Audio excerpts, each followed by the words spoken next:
Assalamualaikum warahmatullahi wabarakatuh. Selamat pagi, salam Om Swastiastu, Namo Buddhaya.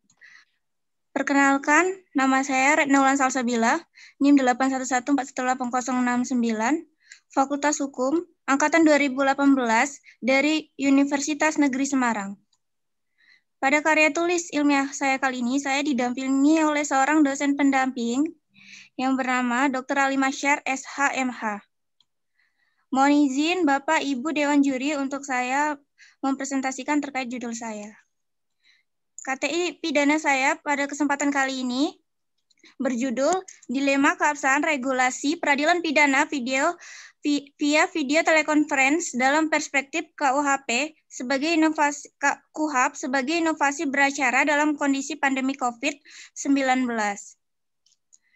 Di sini saya mengusung beberapa sistematika dalam presentasi saya, yaitu terkait mulai dari bab 1 pendahuluan, lalu bab 2 kajian pustaka, lalu bab 3 metode penulisan dan penelitian, selanjutnya bab 4 hasil dan pembahasan, dan selanjutnya bab 5 terkait kesimpulan dan saran. Latar belakang saya di sini itu ada mengusung 4, yaitu yang pertama, karena adanya pandemi COVID-19 ini, sidang pidana secara langsung itu terhambat pelaksanaannya dan tidak memungkinkan pelaksanaannya karena akan menyalahi protokol kesehatan RI. Yang berikutnya adalah pelaksanaan pidana harus tetap berlangsung demi menegakkan keadilan. Yang ketiga, semakin bertambahnya juga kejahatan di masa pandemi COVID-19 ini. Jika tidak diadili secepatnya, maka keadilan dan kepastian hukum juga akan luntur. Lalu latar belakang saya yang terakhir adalah sebagai inovasi beracara, namun keabsahannya belum begitu diperhatikan. Karya tulis saya ini mengusung 2 rumusan masalah. Yang pertama, apakah terdapat dilema keabsahan terhadap regulasi yang mengatur peradilan pidana via video telekonferensi dalam perspektif KUHP? Lalu yang kedua, apakah hal itu pantas dikatakan sebagai suatu inovasi beracara dalam kondisi pandemi COVID pada saat ini? Kajian pustaka saya, landasan teori, saya di sini menggunakan 2 landasan teori. Yang pertama ada teori sistem pemidanaan terpadu, dan yang kedua adalah teori pembuktian conviction. Terkait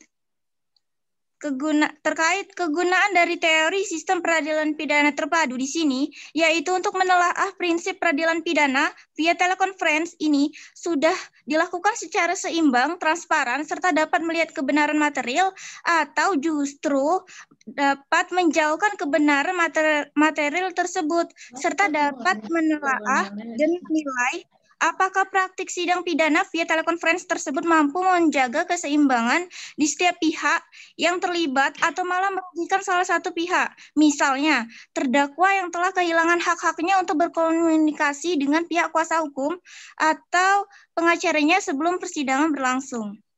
Kemudian terkait kegunaan teori pembuktian conviction rationale atau teori pembuktian berdasarkan keyakinan hakim ini untuk menelaah apakah semua hak para pihak di dalam sidang pidana via telekonferensi ini dapat terpenuhi dan ditegakkan secara adil atau tidak. Mengingat sidang pidana via telekonferensi ini pasti dilakukan secara tergesa-gesa, tidak seakurat sidang pengadilan pada umumnya. Terkait metode penulisan dalam penelitian ini, saya mengusung beberapa hal. Yang pertama, saya melakukan peninjauan kembali, lalu kemudian saya melakukan pengklasifikasian bahan hukum, kemudian saya melakukan mencatat berbagai bahan hukum pidana secara sistematika dan konsisten, lalu langkah terakhir saya adalah menganalisa bahan hukum tersebut. Perlu diketahui, karya tulis saya di sini menggunakan analisis bahan hukum deskriptif kualitatif. Kemudian terkait teknik pengolahan data dan informasi, di sini saya menggunakan beberapa teknik. Yang pertama, editing atau pemeriksaan bahan hukum yang saya dapatkan di awal, kemudian pengkodean bahan hukum untuk memudahkan saya dalam menganalisa, kemudian yang ketiga, analisis bahan hukum, dan yang terakhir keempat, pembuatan kesimpulan hukum pidana. Terkait analisis data dan informasi, di sini saya menganalisis secara deskriptif kualitatif. Terkait kerangka berpikir, seperti yang sudah saya jelaskan tadi, saya menggunakan dan sekiranya perlu di next. Kemudian lanjut ke hasil dan pembahasan saya. Pokok bahasan saya yang pertama di sini terkait dilema keabsahan terhadap regulasi yang mengatur peradilan pidana via video telekonferensi dalam perspektif KUHP. Jadi, dalam video telekonferensi hanya terfokus pada satu layar monitor di laptop atau handphone semua pihak yang bersangkutan. Hal ini dikarenakan karena memang hanya ada satu saja di hadapan pihak ketua majelis hakim pemeriksa perkara pidana. Hal ini terbukti akan menyulitkan para penasihat hukum yang berada di dalam ruangan sidang, tidak dapat leluasa menjalani proses sidang, dan harus bolak-balik maju mundur ke dekat layar monitor sidang pidana. Kemudian yang kedua, tidak akan berjalan mulus atau terdengar 100% suara-suara pihak yang bersangkutan. Apalagi ini kan di masa pandemi, pasti melalui online atau via video telekonferensi pasti ada saja kekurangan. Kemudian yang selanjutnya adalah penasihat hukum tidak mendengar jelas suara para saksi sehingga sidang tidak efektif. Hal ini mengakibatkan penasihat hukum akan terus mengulangi pertanyaannya sampai didengar dan sang terdakwa juga akan terus mengulangi jawabannya sampai penasihat hukum mendengarnya, dan ini sangat tidak membuat efektif waktu persidangan.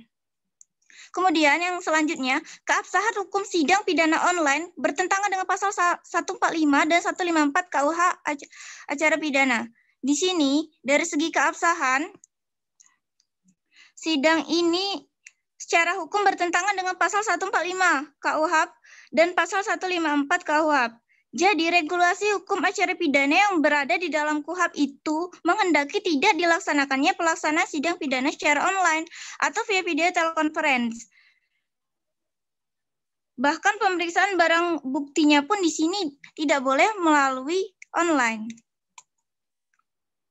Kemudian, prinsip fair trial dilanggar, namun di sisi lain, fiat justitia et pereat mundus harus ditegakkan.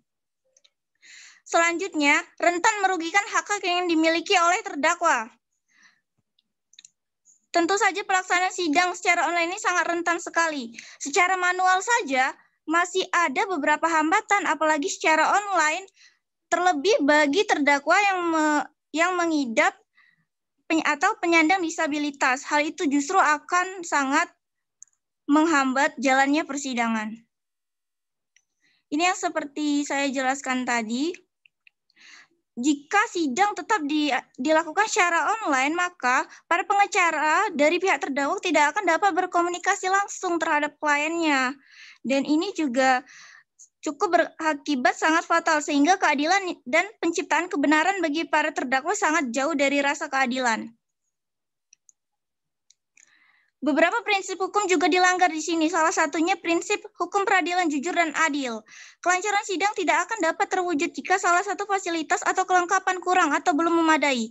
Namun di sisi lain, kelebihan dari pelaksanaan ini telah memenuhi prinsip suatu keadilan harus tetap tegakkan meskipun langit akan runtuh sekalipun, atau fiat justitia et pereat mundus, apalagi pada kondisi COVID-19 seperti pada saat ini.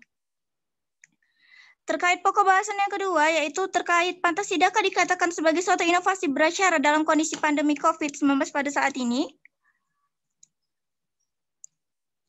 Saya menjabarkan dua posisinya, yaitu terkait pro maupun kontra. Penulis pro, karena pada hakikatnya hal ini memang menjadi suatu inovasi dan satu-satunya solusi beracara pidana dalam masa pandemi COVID-19. Namun di sisi lain, penulis juga kontra karena pada pelaksanaannya, baik secara hukum maupun teknis, banyak kekurangan dan beberapa kerugian yang ditimbulkan. Kesimpulan akhir dari paparan saya pada kesempatan kali ini, pelaksanaan peradilan pidana via video telekonferensi masih kurang memadai dan banyak terjadi gangguan teknis pelaksanaannya. Maka, konsekuensi hukum yang fatalnya adalah berpotensi akan mengurangi keabsahan pada proses pembuktian. Lalu yang kedua, suatu inovasi juga tidak harus selalu berakibat positif tanpa ada satupun kekurangan yang melingkupinya. Inovasi hukum yang muncul di dunia ini sudah pasti memiliki segi negatif dan positif. Oleh karena itu, menurut saya, pelaksanaan peradilan pidana via video telekonferensi ini sudah patut dikatakan sebagai sebuah inovasi beracara pada kondisi pandemi COVID pada saat ini. Baiklah, Itu saja yang dapat saya paparkan pada kesempatan kali ini. Lebih dan kurang saya mohon maaf atas perhatiannya. Terima kasih. Baik, terima kasih kepada peserta nomor urut 4 atas nama Retno Wulan Salsabila. Selanjutnya adalah kami mempersilahkan kepada Bapak Ibu Dewan Juri jika ada pertanyaan yang diajukan kepada Retno Wulan Salsabila. Oke, silakan Pak Azil. Oke, dengar suara saya ya, Mas Rahmat ya? Oke, dengar Pak. Oke, Saudara Retno Wulan Salsabila, gagasan saudara sangat up to date, tapi saya mau bertanya begini. Yang pertama adalah, apakah, jadi menurut saudara kan pro, tadi ada yang pro, ada yang kontra, pendapat saudara sendiri. Apakah secara hukum peradilan online itu sah? Bertentangan tidak dengan hukum?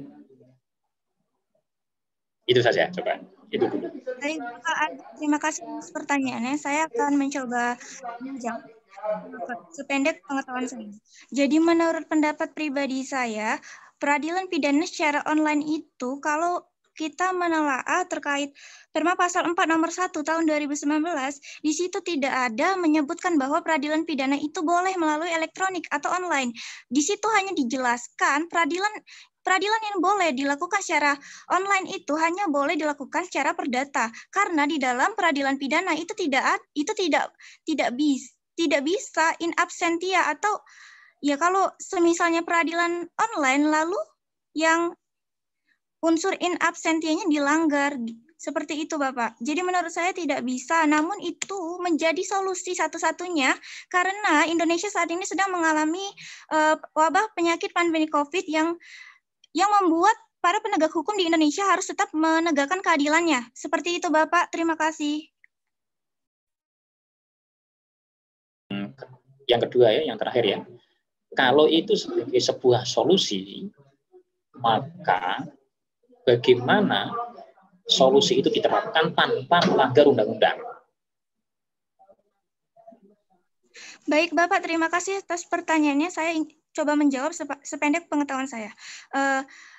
Cara melaksanakannya agar tidak menyalahi aturan perundang-undangan, menurut sependek pemahaman saya, kita harus merombak dari prosedur pelaksananya dulu. Dari mulai pengadilan, misalnya pengadilan negerinya itu sendiri. Dari mulai fasilitasnya harus dipenuhi, karena seperti yang sudah saya jelaskan di paparan saya tadi, jika satu saja itu kurang, maka itu akan menghambat keefektifan jalannya persidangan pidana, apalagi ini secara online. Jadi jika fasilitasnya saja itu terhambat, ada satu yang kurang, semisal sinyal, atau tiba-tiba mati lampu, atau semisal yang lainnya, itu sangat tidak efektif. Jadi dimulai dari prosedur pelaksanaan sendiri itu harus dibenahi. Oke, dengan biar mempercepat waktu, saya cut dulu ya. Saya malah menjadi mau bertanya lagi karena saudara menjawab begitu. Jadi kalau sudah efektif, itu berarti sudah sesuai dengan hukum gitu ya. Kalau pelaksanaannya tidak ada listrik mati, itu berarti hukum sudah sesuai berarti.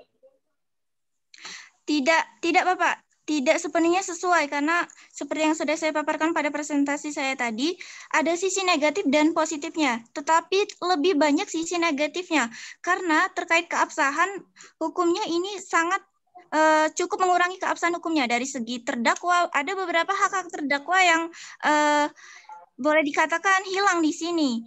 Apalagi jika terdakwa tersebut penyandang disabilitas, maka itu sangat-sangat merugikan terdakwa. Begitu, Bapak. Oke, sudah itu dulu. Terima kasih. Baik, terima kasih Pak Azil atas pertanyaannya. Kami persilakan kepada Bu Indah ataupun Bu Anis jika ada pertanyaan.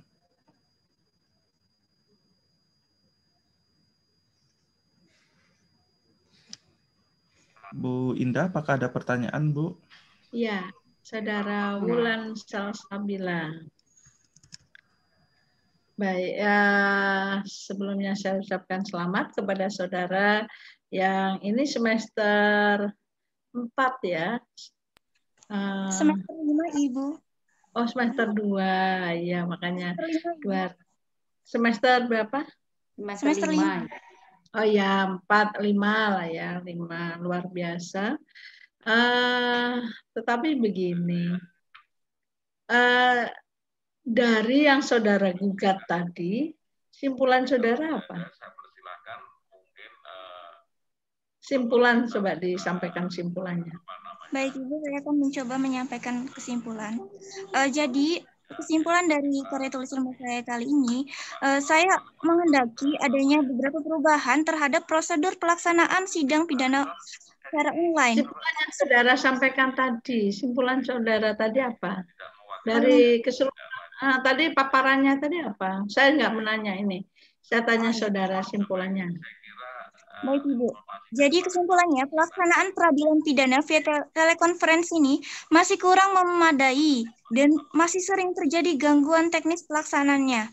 Bahkan konsekuensi hukum fatalnya di sini akan berpotensi mengurangi keabsahan pada proses pembuktian. Lalu suatu inovasi juga tidak harus selalu berakibat positif tanpa ada satupun kekurangan melingkupinya. Oleh karena itu, menurut saya, pelaksanaan peradilan pidana via video telekonferensi ini sudah patut dikatakan sebagai sebuah inovasi walaupun ada beberapa kekurangannya. Seperti itu, Ibu. Ya, saudara, dalam kajian tulisan itu namanya contradictio interminis. Di satu sisi saudara menggugat, gitu ya. Tapi di akhirnya saudara menyimpulkan sudah dapat dikatakan ini. Ya kalau sudah